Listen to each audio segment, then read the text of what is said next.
प्यारे बच्चों, आज हम कक्षा 7वीं विषय हिंदी के अंतर्गत दादी माँ, जो आपके पाठ का नाम है, इसके अंतर्गत आज हम अध्ययन कर रहे हैं, जिसमें हम देखते हैं कि किस प्रकार से लेखक अपने घर में महिलाओं के द्वारा किस प्रकार से उनको कठोर वचन बोलते हैं। उस बीच में दादी माँ जो है क्या करती है, इसे हम अध्ययन करेंगे, जिसके अंतर्गत आपको पता है कि किस प्रकार से वह लेखक जो है कहने लगा कि मुझे पास की एक चारपाई में बैठाया गया, अर्थात लेखक को चारपाई के किनारे में बैठा दिया जाता है और उसी बीच में जो दादी माँ हैं उनके पास में आती है और वहाँ पर जो महिलाएं हैं उनको देख करके हंसने लगती है कि देखिए, जितने भी पुरुष हैं सब बारात में चले गए हैं और ये अभी तक यहीं है। ऐसा उनके मन में विचार आने लगा। और पर भाभी की बात पर तो ऐसा वो बोल रही थी कि मुझे भी हंसी आ गया। इस प्रकार से लेखक कहने लगे और कहते हैं कि देबू की माँ ने मैं जिस चादर को ओढ़कर सोया था उस चादर को भी खींच ली और उससे कहने लगे कि कहो दादी, यह कौन बच्चा सोया है? आप कहिए कि ये जो बच्चा है वो कौन है? ऐसा वो बोलने लगती है। और उसी बीच में फिर सभी लोग, ऐसा लग रहा है कि वो मजाक में ये भी बोल दिए कि लाओ इस बच्चा को मैं दूध पिला दूँ। इस प्रकार से उसकी भाभी जो है मजाक में लेखक को बोलने लगी और उसी बीच में हाथापाई भी शुरू हो गया। लेखक लिखते हैं कि हाथापाई की स्थिति आ गई और दादी माँ की बिगड़ी हुई जो लड़के से मैं क्यों लगती, मतलब दादी माँ ये कहने लगी कि मैं ऐसे लोगों से मैं क्यों लगूं जिनको समझदारी नहीं है, जिनको अपने आप में विश्वास नहीं है, एक दूसरे के प्रति भरोसा नहीं है। ऐसे लोगों से मैं बात नहीं करती, ऐसा वो कहने लगी। और सुबह रास्ते में देवू की माँ मिली लेखक को और कल वाला बच्चा भाभी, इस प्रकार से चिल्लाने लगी। और मैं वहाँ से जो भागा तो सीधा मैं दादी माँ के पास में ही आकर के रुक गया, क्योंकि मुझे लगा कि ये सभी लोग मुझे जिस प्रकार से चिढ़ाते हैं, जिस प्रकार से बोल रहे हैं, तो मेरा सिर्फ एक ही संरक्षक हो सकेगा और वह है दादी माँ। इस प्रकार से जो लेखक है अपने मन में सोचने लगा और उसी प्रकार से हम देखते हैं कि कैसे वह जो है अपने आप को बचाने के लिए दादी माँ का संरक्षण लेता है और वह बात बात में कुछ भी परिस्थिति विषम होने पर दादी माँ के साथ ही रहने के लिए अपना विचार रखता है। उसी बीच में स्नेह और ममता की मूर्ति जो दादी माँ है, उसको एक एक बात आज मालूम होती है और परिस्थितियों का वात्या चक्र सूख जाने से सूखे पत्ते के समान दिखाई पड़ता है। ठीक उसी प्रकार से इसे दादी माँ खूब जानती थी। और एक समय ऐसा आया कि लेखक के घर में लेखक के दादा की मृत्यु हो जाने से वे बहुत दुखी रहती थी और संसार उन्हें धोखा की एक अभिशाप होने की मालूम होने लगी। ऐसा दादी माँ को लगने लगा कि मेरा इस संसार में कोई भी नहीं है और कोई भी मुझे समझने को तैयार नहीं है। अब मैं इस संसार में रहकर क्या करूँगी? इस प्रकार से कई जो अपने समझ के अनुसार जो विचार है उस दादी माँ के हृदय में आने लगी। और उसी बीच में हम देखते हैं कि दादा ने उन्हें स्वयं जो धोखा दिया, तो अब इस संसार से मुझे कौन बचा सकता है? और वे सदा आगे भेजकर अपने को पीछे जाने की झूठी बात करते थे। कहने का मतलब ये है कि जिस समय लेखक के दादाजी जब जीवित थे तो दादी माँ से आपस में बात करते हुए कई बार उन्होंने कहा था कि मैं पहले जाऊंगा और बाद में आपको मेरे पहले जाने के लिए मिलेगा और मैं बाद में जाऊंगा, इसलिए आपको दिक्कत नहीं है। आप मेरे रहते हुए किसी भी प्रकार से तकलीफ उठाने की, दुख सहने की आवश्यकता नहीं है।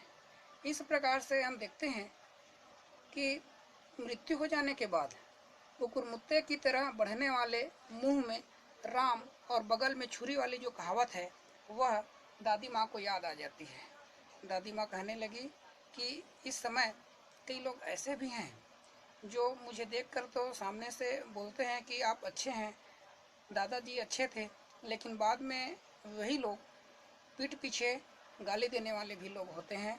उसी के लिए कहा गया है कि मुख में राम और बगल में छुरी। और शुभ चिंता की स्थिति और भी डामाडोल कर दी। दादा के श्राद्ध में दादी माँ को बहुत ज़्यादा दिक्कत हुआ, क्योंकि दादी माँ नहीं चाहती थी कि उनके पुत्र के द्वारा अपने पिता जो दादा है उसके लिए किसी भी प्रकार से ज़्यादा खर्च करें उनके श्राद्ध में। लेकिन उन्होंने नहीं सोचा और नहीं माना, और वह जो है लेखक कहते हैं कि उनके घर में एक ऐसा समय आ गया कि उनको श्राद्ध में बहुत ज़्यादा खर्च करना पड़ा, और उसी प्रकार उनकी स्नेह कातर आंखों से मैंने आंसू कभी नहीं देखी थी। लेकिन आज वह रो रही है, आज वह बिलख रही है, तो यह जो है उचित नहीं है। इस प्रकार से जो लेखक है यहाँ पर लिखते हैं और आगे कहते हैं, क्या है रे तो यहाँ क्यों बैठा है। तो दादी माँ के सामने वहाँ लेखक कहने लगा, एक बात पूछूं, बताओगी ना। ऐसा लेखक कहने लगे तो उनकी स्नेहपूर्ण आंखों की ओर देखते हुए जो लेखक है अपने दादी माँ के पास हैं और उसी बीच में कहते हैं, क्या है पूछ। दादी माँ कहने लगी, क्या है पूछ, तुम रोती थी। लेखक कहने लगा कि तुम रोती थी। दादी माँ मुस्कुराई, पागल तूने अभी खाना भी नहीं खाया ना, चल चल। ऐसा बोल करके फिर वह जो है आगे बढ़ गया, और धोती तो बदल लो दादी माँ, मैंने कहा। मतलब जो धोती पहने हुए हैं वह गंदा हो गए हैं, अतः उसको बदल लीजिए। ऐसा लेखक जो है दादी माँ से कहने लगे। और मुझे सर्दी गर्मी नहीं लगती बेटा। वे मुझे खींचती रसोई में ले गई। जो दादी माँ है लेखक को खींचते हुए रसोई में ले गई, और सुबह मैंने देखा कि चारपाई पर बैठे पिताजी और किशन भैया मन मारे कुछ सोच रहे थे। उनको ऐसा कुछ समझ में नहीं आ रहा था कि आखिर इस श्राद्ध के लिए इतना खर्च हुआ है, उसके लिए हम कैसे इसका भरपाई करेंगे, और कैसे हम कहाँ से इतना पैसा इकट्ठा करेंगे जिनसे कि हमको बाहर से कहीं से लेने की आवश्यकता न हो। इस प्रकार से आपस में किशन भैया और लेखक के पिताजी सोच में डूबे हुए हैं। उसी प्रकार हम देखते हैं कि दूसरा चारा भी क्या है, मतलब नहीं सोचेंगे तो दूसरा कोई उनके पास उपाय नहीं है। इसलिए बोले कि रुपया कोई देता नहीं, कितने के तो अभी पिछले की भी बाकी है। मतलब लेखक के पिताजी कई लोगों से अपने पैसे उधार में ले चुके हैं, जो अभी तक जमा नहीं किए हैं, अभी तक उसको दिए नहीं हैं, जिनके कारण से उनको यह लगने लगा कि कोई यदि पैसे भी कहना चाहिए देंगे तो क्यों, क्योंकि उनके पास पहले का जो लिए हुए हैं खर्च वह भी बचा नहीं है देने के लिए। ऐसा वह जो है सोचने लगती है। और उसी बीच में हम देखते हैं कि वे दोनों वे रोने रोने से हो गए, कितने के तो भी बाकी भी है पैसा, ऐसा बोल करके लेखक के पिताजी ऐसा अपना चेहरा को बना दिए जैसे कि उनके नेत्र से अश्रु की धारा अविरल गिरने के लिए तत्पर है। और रोता क्यों है रे, इस प्रकार से दादी माँ ने उनका माथा सहलाते हुए कहा कि हे पुत्र, आप रोते क्यों हैं? मैं तो अभी हूँ ही, मैं अभी जीवित हूँ, तो आपको इस प्रकार से कष्ट उठाने की, रोने की आवश्यकता नहीं है। और इस प्रकार से बोल करके जो दादी माँ है वह अपने संदूक खोलकर एक चमकती सी चीज बाहर निकालती है अपने संदूक से, और यह कहते हुए कि तेरे दादा ने यह कंगन मुझे इसी दिन के लिए पहनाया था। और इतना बोल करके उनका गला भर आया, मैंने इसे पहना नहीं। दादी माँ कहती है कि मैंने इसे अभी तक पहना नहीं है, इसे सहेज कर रखती आई हूँ ताकि यह उनके वंश की निशानी है। और उन्होंने आंसू पोंछ कर कहा कि पुराने लोग आगा पीछा सब देख करके और सोच करके खर्च करते हैं। इस प्रकार से जो कवि, जो लेखक हैं, वह सब बोलते रहते थे। कवि लोग भी पहले बतलाते थे कि इस संसार में जो भी सज्जन व्यक्ति होते हैं, या लेखक भी उसी चीज़ को बतलाते हैं कि जो इस संसार में जो अच्छे व्यक्ति होते हैं, जो पुराने लोग थे, वे सब सोच विचार कर ही काम करते हैं, सोच विचार कर ही खर्च करते हैं। इस प्रकार से वह जो है सोचने लगे, आपस में बताने लगे।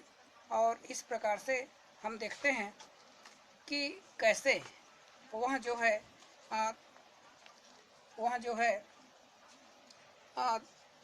आपस में दोनों बात कर रहे हैं। और उनसे ऐसा पता चलता है कि हमको इस प्रकार से अधिक खर्च करके अपने आमदनी से ज़्यादा हमको कार्य नहीं करना चाहिए, उपयोग नहीं करना चाहिए। तो प्यारे बच्चों, आइए आपको बीच बीच में जो कठिन शब्द का प्रयोग हुआ है उसको हम आपको बताएंगे। तो पहले उन कठिन शब्द को देख लीजिए, उसके बाद फिर हम आपको गृह कार्य के लिए भी हम आगे हम बताएंगे। तो ठीक है, ये देखिए आपके लिए शब्दार्थ।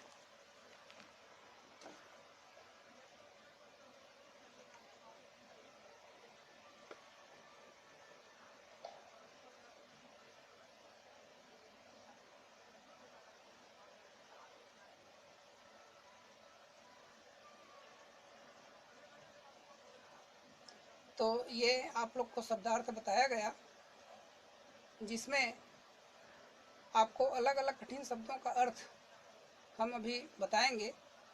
आपको ध्यानपूर्वक इसको लिखना है, जो कि आपके लिए बहुत ही महत्वपूर्ण और उपयोगी है। तो प्यारे बच्चों, आप देखें कि किस प्रकार से आपको बताया गया। जैसे इसमें सबसे प्रथम नंबर का शब्दार्थ जो लिखा है, उसमें लिखा है चुपके।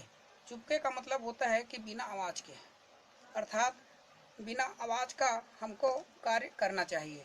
उसी प्रकार आप देखे हैं कि द्वितीय नंबर में लिखा है भंडाफोड़। भंडाफोड़ का मतलब होता है कि पर्दाफाश होना। जिस प्रकार से लेखक सोए हुए थे, उसका भंडाफोड़ हुआ, तो उसी को यहाँ पर लिखा हुआ है। उसी प्रकार लिखा है उदास। उदास का मतलब होता है दुखी। और संसार का मतलब होता है जग। अतुल मतलब जिसे हम तुलना नहीं कर सकते, जिसे हम तौल नहीं सकते, वह कहलाता है अतुल। और विलीन का मतलब होता है मिलना। जैसे हम कहते हैं कि लेखक के दादाजी भवसागर में विलीन हो गया। तो विलीन हो गया मतलब उसमें समा गया, मिल गया। उसी प्रकार एक शब्द का प्रयोग हुआ है जिसका नाम है कतारें। कतारें का अर्थ होता है कि एक पंक्तिबद्ध लाइन, ये उसका शब्दार्थ होता है। तो आगे हम आपको समझाएंगे, और आगे आपको पुस्तक को देखते रहना है ताकि जो भी समझ में नहीं आएगा उसे आप लोग लिख सकें। तो इस पाठ में थोड़ा सा और आपको बताना है, फिर इसके बाद ये कंप्लीट हो जाता है कि किस प्रकार से कि लेखक जो है कहने लगे कि सचमुच मुझे उस दिन के बाद में ऐसा पता चलता है कि हमें किसी भी प्रकार से दूसरे के कष्ट को, दूसरे के बताए हुए मार्ग पर चलने के साथ साथ हमको अपना भी कार्य सोच समझ कर करना चाहिए।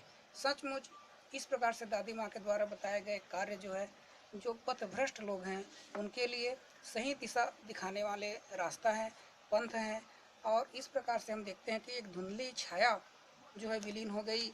और उसी प्रकार कहते हैं कि मैंने देखा कि किस प्रकार से लेखक जो है सभी से बात करते हुए, और वहाँ पर एक पेड़ है जिसका नाम खजूर है, और खजूर के पेड़ में एक कौवा अपनी जो काली पंखे हैं, पाँख है, उसको फैलाए हुए वहाँ पर बैठे हुए हैं। और इस प्रकार से हम देखते हैं, और वो कहने लगे कि मेरी खिड़की में वह किस प्रकार से गया, और बाद में यह कहता है कि मैं हाथ फैलाए हुए अब किशन भैया का जो किशन भैया के द्वारा जो कार्य है, जो वहाँ पर बैठे हुए हैं, वह भी किशन भैया का पत्र भी देख करके मैं कांप गया। और उस प्रकार से ऐसा लगने लगा कि जिस प्रकार से काली चींटियों की कतारें, देखो ये कतार शब्द जो मैं आपको बतलाया था इसी में प्रयोग हुआ है कि किस प्रकार से कतार से चींटियों की लाइन जाती है और एक समय आने पर वह जो है धूमिल हो जाती है। उसी प्रकार आंखों पर विश्वास नहीं होता मुझे आज के समय में कि दादी माँ के जैसा कोई सहज, सरल और सबको अपने छत्र छाया में रखने वाले ऐसे जो दादी माँ हैं, उनको हम सत सत प्रणाम करते हैं। क्या सचमुच में दादी माँ इस संसार में नहीं रही? क्योंकि मुझे देखकर ऐसा लगता है कि अभी भी इस संसार में दादी माँ है, जो कि काम का, जो कि बहुत ही महत्वपूर्ण चीज़ को हमको बताने के लिए वह जो है आगे आते थे। और किसी भी प्रकार से हमको कष्ट होने पर वह हमेशा ही मेरे दुख को दूर करने का प्रयत्न करती रही। तो इस प्रकार से इस पाठ में दादी माँ जो पाठ है वह पूर्ण होता है। तो प्यारे बच्चों, आइए अब आपको हम जो गृह कार्य है उसे हम बताना चाहेंगे। और गृह कार्य के अंतर्गत हम देखते हैं कि आपको इसका उत्तर लिखना होगा जो आपके लिए काम का चीज़ है। तो लीजिए, आपको बताया जा रहा है गृह कार्य, जिसमें 2 प्रश्न दिया गया है और उसके ऊपर में शब्दार्थ लिखा है। उसको देख करके आपको समझ जाना है कि ये पहले का इसी पार्ट का शब्दार्थ है। जो नहीं लिखेंगे वो लिख लेंगे शब्दार्थ को भी। तो इस प्रकार से आप सभी को प्रश्न क्रमांक 1 और 2 जो कि हम पढ़े हैं अभी, उसी का संबंधित आपको दिया जा रहा है प्रश्न को ध्यानपूर्वक देखते रहिए और ध्यानपूर्वक देख करके उसको पढ़ने का प्रयास कीजिए, लिखने का प्रयास कीजिए, जो आपके लिए बहुत ही महत्वपूर्ण है, परीक्षा की दृष्टि से भी बहुत ही उपयोगी है। और उत्तर आपको एक एक करके उसको खोजना है और समझना है, और ऐसा शब्द जो कठिन होगा उनको अपने कॉपी में लिखना है और रखना है। तो प्यारे बच्चों, इस प्रकार से आपका ये कंप्लीट होता है। तो आज के लिए बस इतना ही। आप सभी को बहुत बहुत धन्यवाद।